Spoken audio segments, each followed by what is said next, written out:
Your next family dinner can be a tax write off. Welcome to day 3 of Financial Freedom in 5. It used to be Financial Freedom in 15, slim that down to 5.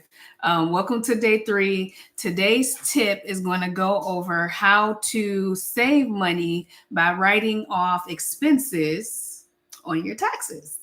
And so I wanted to go over how you can write off family dinners, or if you guys go out to eat for lunch, you go out for ice cream or anything like that, hiring your family can open up the door to powerful financial strategies that business owners miss. I've been a business owner for about 18 years now. I didn't learn about this until maybe 8 years ago. So I'm just thinking all the different tax write offs I could have had that I did not. And so I'm here to educate you. So, number one, and you guys know I have notes and I have them down here so that I don't miss any of my notes. So, number one, financial literacy isn't just about making money. It's about keeping most of it. So if you've been following along, we had day 1, day 2, day 3. We talked about how you can't save money that you don't make. And so we talked about having your expertise and turn that into money. Today is having that money and trying to keep that money in your pockets or getting it back into your pockets when you write it off on your taxes. So let's learn some smart moves. First thing you need to do is hire your spouse or your kids or even family members. Hire them. You want to do this the legal way, not just say they're hired. You actually want to hire them. So you want to have paperwork. You want to have a paper trail. So just really quick, I am not a CPA. I am not your accountant.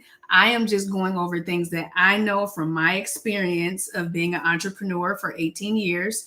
And also, I used to do taxes. I don't do them anymore. So before you go and do all the things that I'm about to suggest, make sure you go talk to your EA or CPA or your accountant, your tax planner, whoever helps you with taxes. Okay. These are just a few examples that I'm going to give you.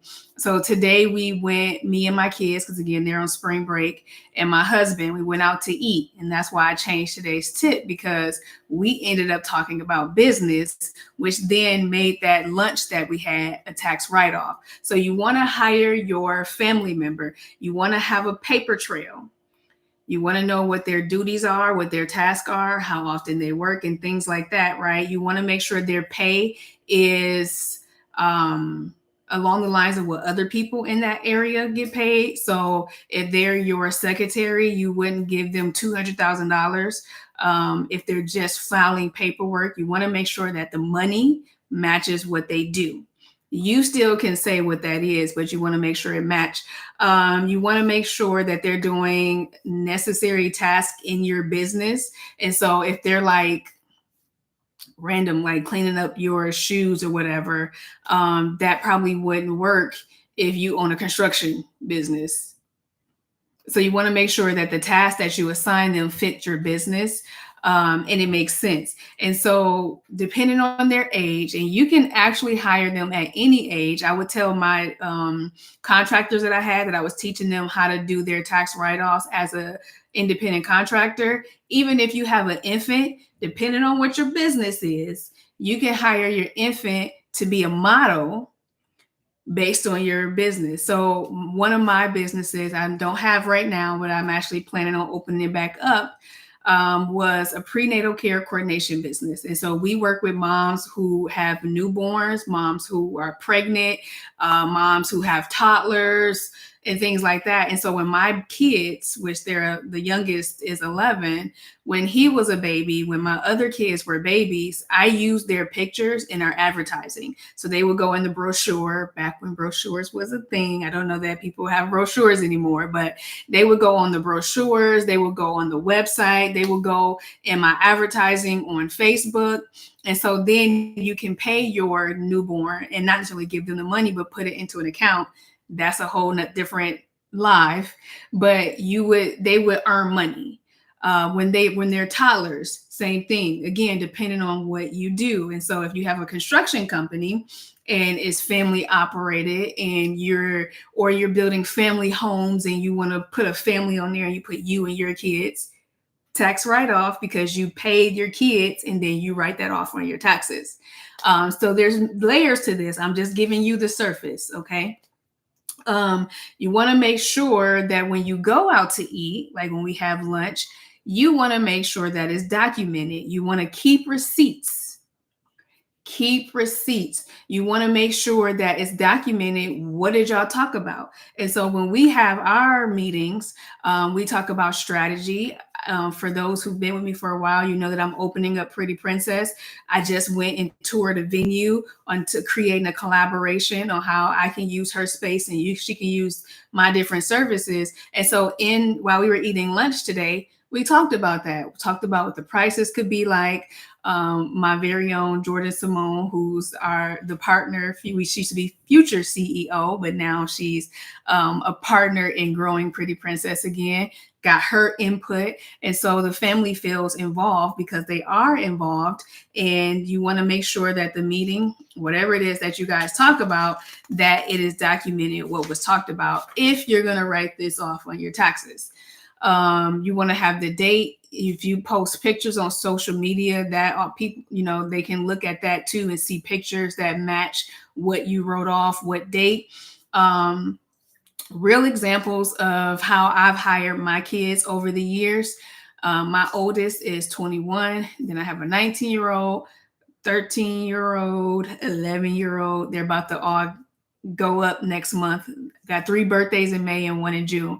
And so I hired Jordan and use her as an example. She used to work in Pretty Princess. Right now, because we don't have a physical location, we have business meetings, and we'll go to a coffee shop and we plan out an event. We plan out what our services are going to be.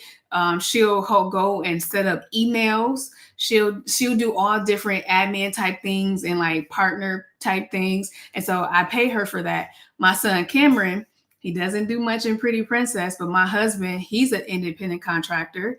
He cuts hair. And so Cameron will go to the barber shop. He's a barber, and he'll sweep up hair, or he'll go and he'll pass out flyers. Or now that he's a little older, he's 11, he actually runs the front desk. He'll answer phone calls. He'll book appointments. He'll take payment for the cuts. He helped other barbers, and so he can get paid for that. So there's so many different type of roles that you can have your kids do. My oldest, Imani, now that she's out the house and she actually is in a different state, when I had my PNCC business, she used to help with billing. And so that was something that she can do remote. I would just send her the paperwork and she would plug it in. And so, yes, hire your kids. I wish this is something that we learned about in school, but it's not. We did not learn about it, but it's not too late. Now that you know that you can hire your kids and you can use the different meals when you guys go out and eat, have a business meeting, talk about business, document it. Now you can save money by writing that off on your taxes. So that is the financial tip in 5 for today. Make sure that you click the link in the description to join the AI Bootcamp that's coming up next week, where I'm going to be teaching you guys how to use AI to set up your systems, how to create multiple streams of income, how to plan your day and your year in the next 5 years using AI.